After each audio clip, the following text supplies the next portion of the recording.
Let's go. Oh, ladies and gentlemen, it's time.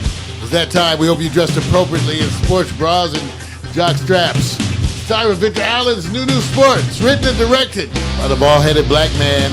Rub his head and make a wish. The ladies have nicknamed him Sexual Chocolate. Come on and get some. A recurring segment of the Morning Coffee with Mario show. Here he is, ladies and gentlemen, Victor Allen! Yeah! Not bad, man. Not bad. That's good. I don't have to worry about no miseducation, man. First of all, I got to acknowledge my community who always got my back. And I literally feel bad, but they always get the side view. Periscope, Facebook, Twitter, Big O Live, Live.me.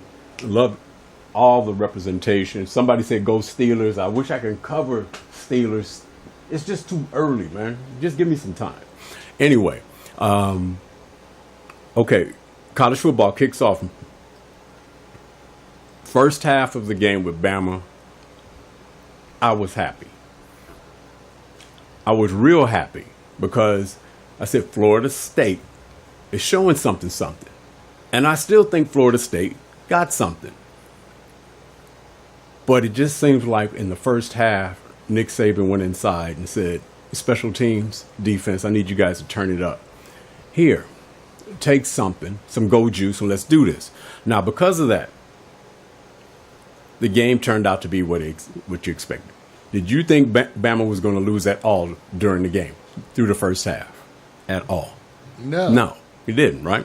No. So my whole point is this. Did they give you the game did Florida State do better than what you expected in the first half? Did they kind of go, whoa, we're going toe-to-toe, we're keeping it even? Did you think it was going to be 24-7? No, they had their moments where it looked like it was going to be a different kind of a contest. They had their moments, but because they were scoring too, but they couldn't stop the big plays. From Bama had big plays on offense and defense and just breakaway plays. Right. You know, Florida could score, but, you know, Bama was doing a 60-yard run and scoring. Right. So, I don't know. It was just too much, and the special teams added to it, but they were also getting outperformed. They were. Look, it's about mistakes. So I just wanted to sit back and acknowledge it. When the number one team comes out the gate and they do number one, you just give them props. There's no special story here. Although I do feel bad for the quarterback, Francois. He's out for the year. It's hard to feel sorry for people named Francois. You know what? I'm just saying, there's something about Francois. Come on, man. I lose my empathy. Come on, man. First of all, like if you're Francois, just deal with it. Think about this. It's one thing to lose a game. Now you lose your quarterback. So he got hurt? He's out for the year.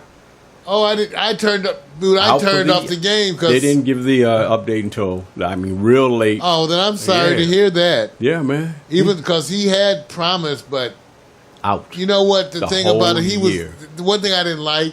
Right. Even they talked about what he has been doing. They talked about how tough he was getting sacked. And whenever they do that, it's like the death knell. Why are you getting sacked so much that everybody has to talk about how tough you are getting sacked? The worst thing to do is I didn't know he was out for this year. Yeah, he's gone, man. His knee. I can't remember the specific injury. I believe it's knee.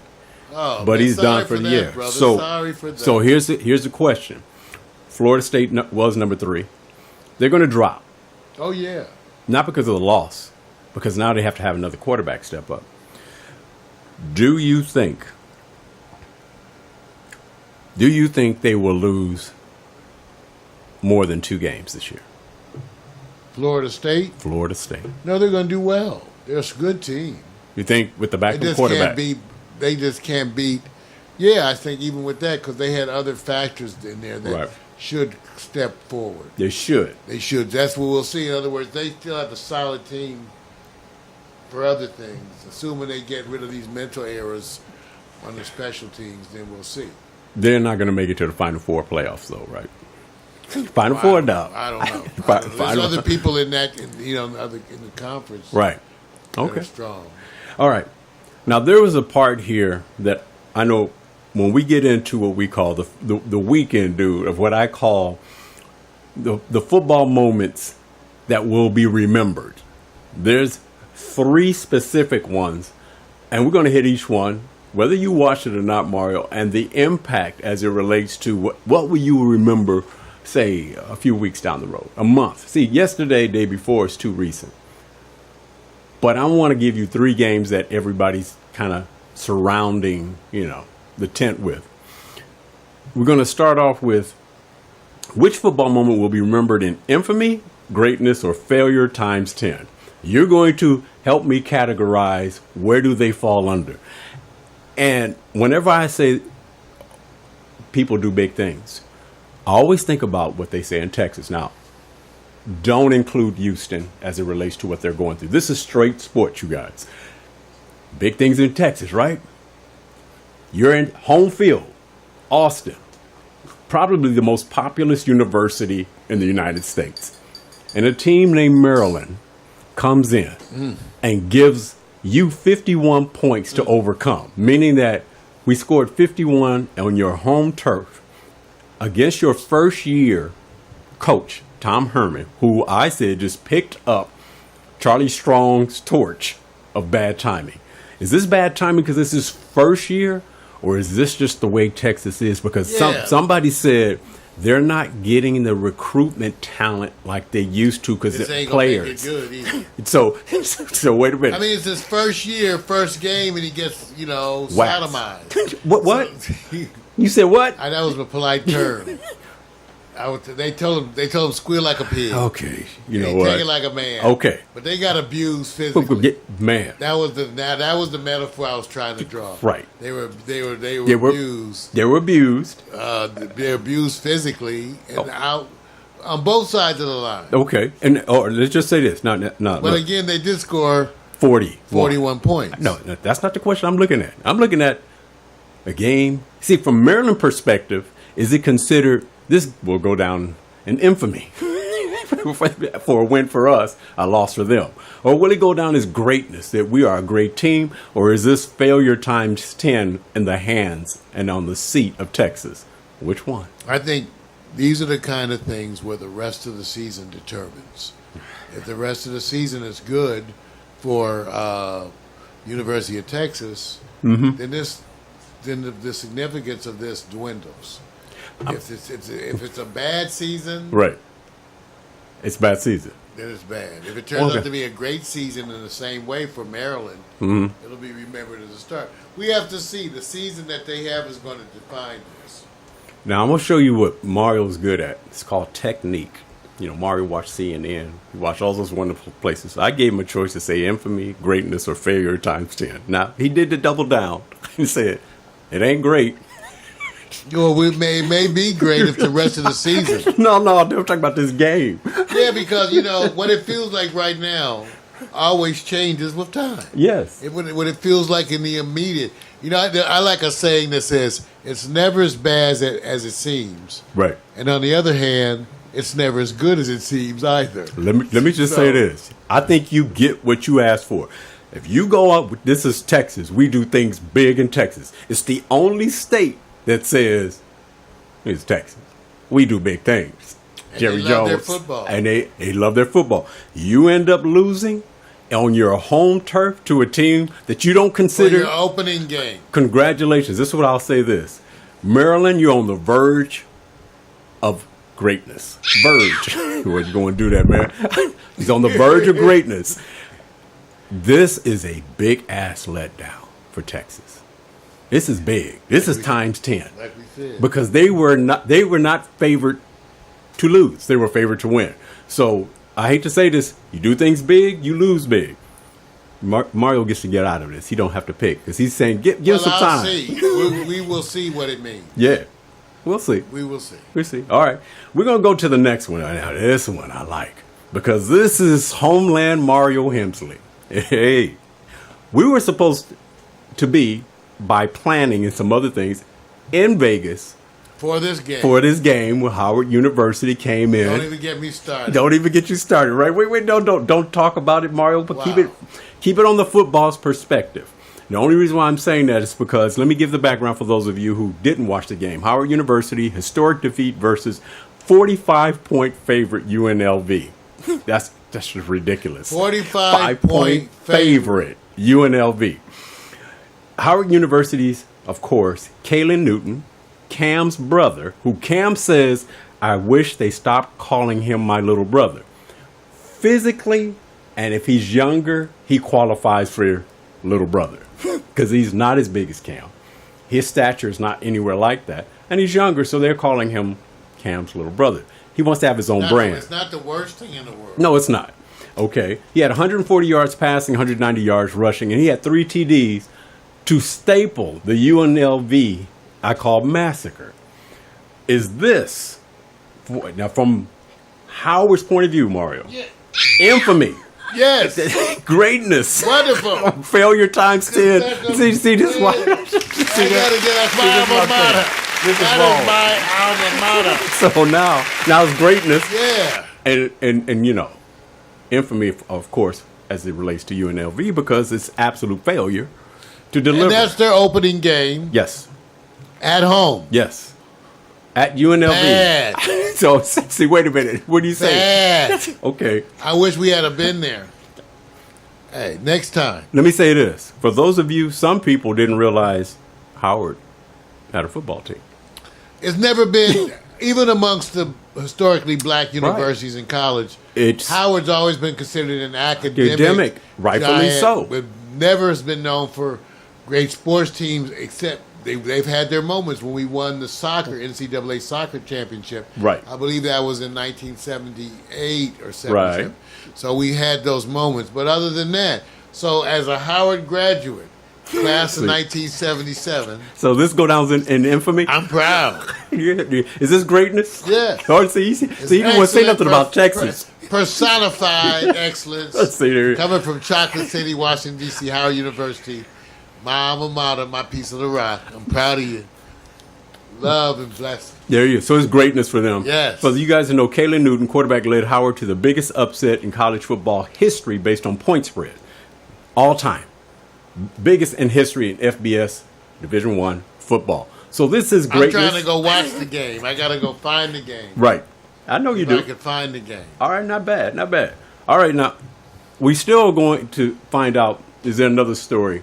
Because UCLA overcomes what they call this 44-10 thrashing. I turned it off. I turned this one off too, so I got to stop turning off games. Wait a minute. At the end of third quarter, they're down by 34. I went to watch cartoons. This is called 16 minutes of giving up 34 to 35 points. Go back and watch that, big. You saw it? Yeah, second largest comeback in the history of FBS Division I football. Second largest. Watching the game, you would literally this team was running at will. I mean, they were just running touchdowns. I was just going killing UCLA. I was going, is it this bad? The recruitment this bad? Is it this really this bad? I looked at Josh Rosen. I was going, oh man, they lost all these players. Then something happened. Man, let me just say this. All right, Kevin Sumlin. You know, this is the coach now. Now, Mario, you're the coach. You're Kevin. When you go back to your boosters, board of trustees, you go to the athletic director. How do you convince them that you really are the coach of the future? You can't go back to Johnny Manziel days. You have to move forward with this, and you give up 51. You only can convince them with other wins. Okay. That's the only thing that you can convince them. Because the only thing better than a win is a comeback win. Okay. In other words, it's already good enough when you win a game. Right. But when you have some comeback win like this, that takes the average. Just winning's already a high. Hey, I'm only saying. You're happy. Now you done take it and taken just winning and made it winning in gold. Gold 24 karat winning with a comeback win. That's incredible. I turned this off because they were getting worked over so badly. UCLA. I know. I had no idea. 44-10. I actually started turning towards NASCAR a little bit. Right. Hey, look, and I was switching back and forth. But let me give it props to the quarterback that right now has just kind of cemented himself being in the top 5 at least as they consider the Heisman if he continues this way. All of his touchdowns came in after the late third quarter. So he didn't do anything in the first half. And then he now ends up with almost 500 yards passing. And then he basically scored 4 touchdowns, no interceptions. So you're talking about out of the gate 500-yard football production. Now they got a guy over at Oklahoma. He's favored to win. So I'm not saying this. He's got this cemented. What I'm saying is I don't think this story is going to rate too highly with anyone. Why? The West Coast, dude. I hate to say it, dude. There's not a big story if UCLA overcomes what they were supposed to do is win. So out of the 3 stories I gave you, between Howard's your number one? Yes, excellent. Give it up for Howard. There you go. Sound effects. Yeah. Okay. Yeah, thank you, ladies. That's how I feel about Howard, too. Okay, no, wait a minute. This was a no-brainer because I knew you was going to do that. But as you go down the teams, will people remember Howard as a player as it continues on with the football year? Say if they only win this game and lose the rest of the games of the year. You stand behind them? Oh, sure I do. I stand behind them when they lost before. But I tell you what, it's a wonderful preamble, if it counts as that, for Cam Newton's brother. Absolutely. And hopefully we get to watch him move forward and do his thing as a quarterback. So we get to watch that, see that. So I get to watch him. Right. I don't know what year quarterback he was. Not sure what year. I don't know if it's his first year or not. I don't think he's a first year. But will they get media coverage after this win? No. See, that's the scare. Of course. Right. Okay. All right. So now let me do something else to give you a correlation to this so you guys can understand what team doesn't want to hear this. Because some of the Twitter responses, the first thing that they said everybody was correlating this game to is the Atlanta Falcons. Everybody start correlating the Super Bowl. Yes. It brought it back up and it became the trend and viral trend of conversation. Oh, Atlanta Falcons. Thank God. I said, this is wrong. Choking. Even before the season kicks in. So I'm just letting you know that most people are looking at this not to talk about how great UCLA is. They're literally having stories around this. And that's why I said people are not going to give UCLA credit because it's going to say you guys are supposed to win. You wasn't supposed to give up that many points. So out of the 3 stories, Mario's probably correct as infamy as far as the greatest failure. UNLV. Oh yeah. What will be opening day But what will be remembered because of media? Who gets more media coverage? UCLA. So to me, UCLA, because of Kevin Sumlin, Texas A&M, there will be the media coverage that it will live on more so. Texas, I thought about it for a moment. I said, will it be the thing with Texas? It says no, because it was really that they were supposed to win. We're talking about the comeback. That's the second largest in FBS history. So I just want to let you, I'm pulling for Howard, but they better win some more games. You got to win some more games, man. So that's not bad, but I'm going to take you over to the next because this is the part where everybody says, see, this is why you guys won all those NBA championships. Lakers were tampering. You know, and just so you know how bias is, let me show you how the media is biased, man. And I may be part of it, although I'm kind of low level. When you go tampering with the Lakers, which they said it was Rob Pelinka, the general manager, most of the tagging has Magic Johnson. So when you go search, I said, Magic didn't tamper. Now, here's my question. Is Rob Pelinka? And they tried to get Magic when he was on the Jimmy Kimmel show by the way he framed a story. They came out officially and said that wasn't it. It was Rob Pelinka. So, Mario. Live and learn. You think Rob was going like this? Can we afford that $500,000? Yeah, they can. Live and learn. The largest penalty for tampering. $500,000. They got it. We ain't no problem. No. So let me ask you this: if George comes, was it worth the tampering? Oh, now I know how you feel about Paul. What? Wait. You know, I would be curious in terms of what their salaries are, what that represents. That $500,000. Yeah. I bet it's a fraction of their salaries. Hey, look, which tells you, can you afford to tamper? Yeah, well, I guess you can. But you don't want to be looked at as a cheater. The branding is hard. They don't mind it in Boston. Right. So you think Rob is going to go like this? Magic actually is my mentor. They're not going to say anything. You're not going to say nothing, right? Nothing. Okay. All right, cool. So at the end of the day, this won't even turn out to be anything until next year. This will be forgotten. Thank you. And so far, it's on the low end because the season hasn't started. All right, I have to give props to where props is due because, nothing it can be bigger than when somebody steps up and starts a campaign where they say, look, I just want to raise $250,000, and it's already at $19 million. This morning, when I was covering it, after midnight, probably mid-morning, it was at $17 million. So just between the time and the time that I've been covering this story, wow. J.J. Watt is raising this money by stepping up and having a voice, which every bit counts. And I want to recognize anyone who's saying, look, I'm going to get out there, get my hands dirty, let me do what I got to do. Much love for J.J. He's a good guy. Yeah, he is. His heart is in the right place. J.J., thank you. His heart is in the right place. And for you guys who need to follow up more so, he has a site called youcaring.com, victims of Hurricane Harvey. You go to that website. It gives you a ticker of how much they're earning minute by minute and raising, I would say. And hopefully we can see this continue. To me, he keeps setting the goal.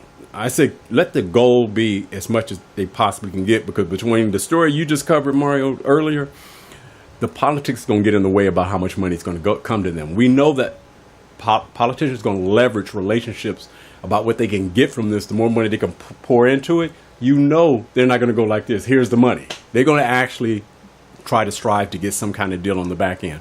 In the meantime, James Harden, he gave his $1 million. All of a sudden, when JJ did his thing, other companies were already positioning themselves, whether it's Verizon or anyone else. Some of the corporate companies are stepping up. They're going to get as much money as they can get. So, hey, man, want to celebrate. Congratulations. Also, peace. And let me just say this. I hope that it never stops the raising. I don't think it can ever get to a point where they're comfortable. So I hope this continues on through the season, hereafter, and just goes nonstop. So, hey, Mario, that's it for my New Sports, bro. I just want to let you know. Cool. Victor Allen's New Sports, his neo-urban fan base look at sports, a recurring segment of the Morning Coffee with Mario show. It's here every week, written and directed by Victor Allen, bald-headed black man, the one that the ladies have nicknamed Sexual Chocolate. And we warn you, like always, to dress appropriately for the show. Sports bras, jock straps, that's just the ladies. What can I say? Yeah.